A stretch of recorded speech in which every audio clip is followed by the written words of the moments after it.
Worldwide on iHeartRadio. Kerry Woodham Mornings. Engaging conversation on Newstalk ZB. Newstalk ZB, Kerry, sold up my rentals, would not consider another until we had a national government for at least 2 terms, so I'd have some surety. Frankly, I'm glad to be out of it. This government hates everyone. Landlords, farmers, nurses, doctors, business, hospo. Did I miss anyone, says Tim? Tony, a good morning to you. Hi there. Yeah, I think I'd like to try to have a stab at this ideology that you were talking about. What is the ideology behind a lot of this? Because a lot of people, it's the same in the UK actually. They say, this is done for ideological reasons. But what is the ideology? And there's been some pretty good work on sussing that out actually. Originally back in 2017, The Guardian Andy Beckett wrote something called The Long Read about Accelerationism, how a fringe philosophy predicted the world we live in. And he's really talking about this as an aspect of Nietzschean philosophy in the universities, but it's basically about creating crises and how those crises can be used for massive financial benefit. I'm even thinking here about the arms lobby on wars and that sort of thing. But there is an analysis that's come out this October this year, the UK. The article's by Iain Davis with an I in it, that's IAIN, from the UK column, saying accelerating towards the dark Enlightenment.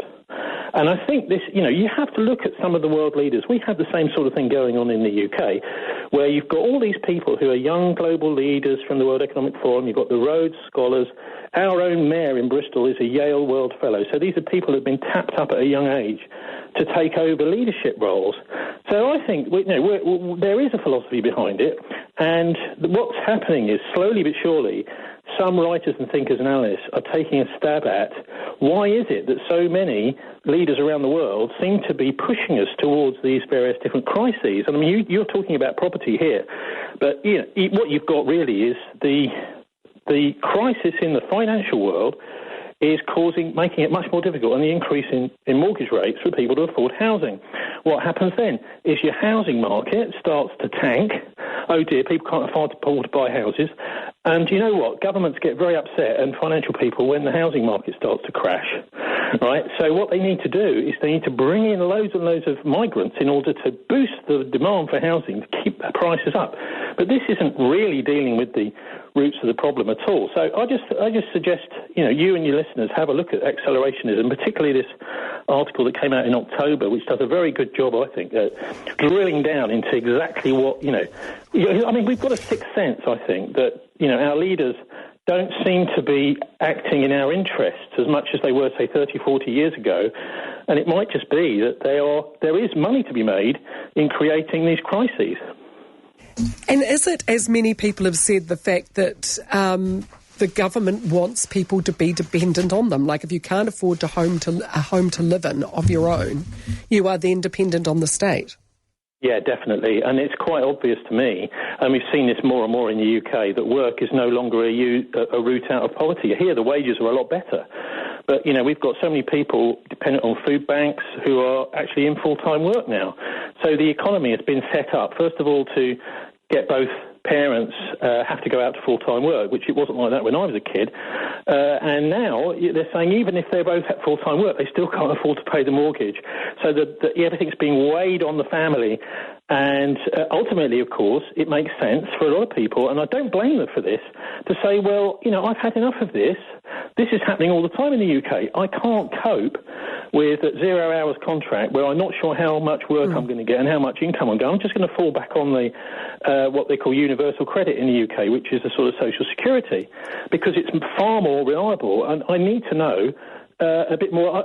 An old friend of mine who I worked with back in the 1990s said to me the other day, she said, it's the first time I don't know what's going to happen in the future. I can't plan for the future. Yeah. The first time in my life. I know, I kind of understand that. But somebody has to work to create the money for people to live on. Well, of course. But what you've got now is you've got a big... George Orwell wrote about this, right? Yeah. is the characters, there's many people out there who are just simply getting an income from their shares and their investments. Anyone that's got Shell or oil company shares at the moment, may not be boasting about it down at the local coffee shop, but their dividends have doubled in the last year. So, you're in a situation now where if you've got the right kind of share investments, you just don't have to work again. Simple as that. And I think this is the way society is dividing into the people who are actually doing useful work, useful production, and those who are basically, it's a horrible word to use, but they're parasiting off the rest of us. As everything gets privatised to these big oil companies, that money is going from the people that are doing the work straight into the pockets just because they happen to have the money to invest in Shell. I'm sounding almost like a marketing guy to Shell here, and I don't want people to do that. But, there's lots and lots of people out there who are doing the work for the very few who don't do anything, really. Absolutely. Thank you, Tony. Newstalk ZB. Newstalk ZB Auckland. Time.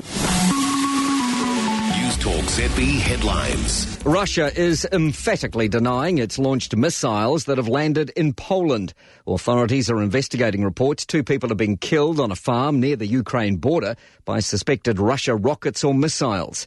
NATO member states have reiterated their commitment to protecting NATO territory. COVID protective measures could ramp back up again if more infectious variants emerging overseas take hold here.